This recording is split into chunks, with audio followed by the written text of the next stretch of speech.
Монгол улсад 2025 оны байдлаар аутизмтай 2400 орчим хүүхэд байна. За дэлхийн аутизмыг таниулах өдрийг тохиолдуулан аутизмын талаарх мэдлэгийн өдөр 2026 өдөрлөгийг зохион байгууллаа.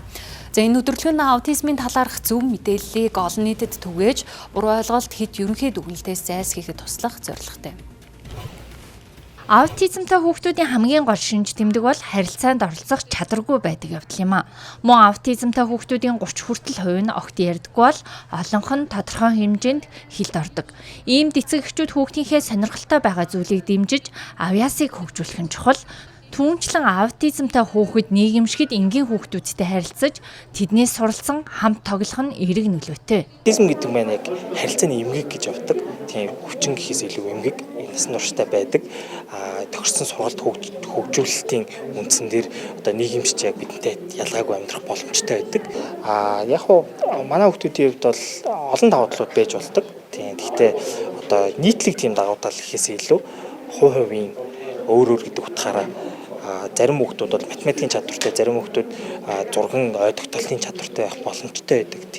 Тэгэхээр нөгөө эцэг эхчүүд багш нар одоо тухайн хүүхдийн онцгой чадварыг бас нээж илэрхийлсэн байдлаас нь шалтгаална гэсэн үг. Аутизмтай хүүхдийг боловсрал тэгш хамруулах бодлогыг улсаас хэрэгжүүлдэг. Энэ хүрээнд сургууль болон сургуулийн өмнөх боловсролын нэг ангид 1-2 хөгжлийн бишрээлтэй хүүхэд хамруулна гэж заасан байдаг. Гэвч зарим эцэг эх хүүхдээ аутизмтай хүүхэдтэй хамт сургахдаа дургүй байдаг. Энэ нь аутизмтай хүүхэдтэй эцэг эхэд хамгийн хүнд тусдаг гэлээ. Ялгаатай ерөөсөө биш ингээд нэг анх ингээд нөгөө цэцэрлэг сургуульд өгөхөд нөгөө цэцэрлэг сургууль маш их хүлээж авахгүй үнэхээр айгүйх асуудал хэцүү юмудад айгүйх тулгарч ирсэн миний хувьд.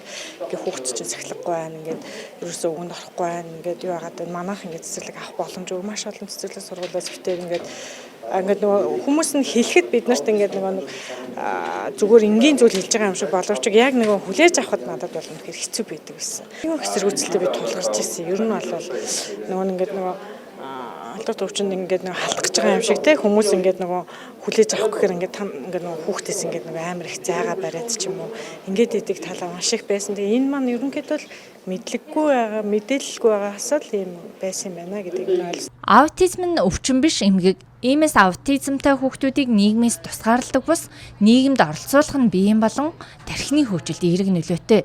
Эдгээр хүүхдүүдийн хувьд хэл яриа харилцааны хувьд бусдаас хоцрогдолтойч дуртай зүйлээр нь хөгжүүлж чадвал суу тавьяаст нь ч төрөх боломжтой юм а.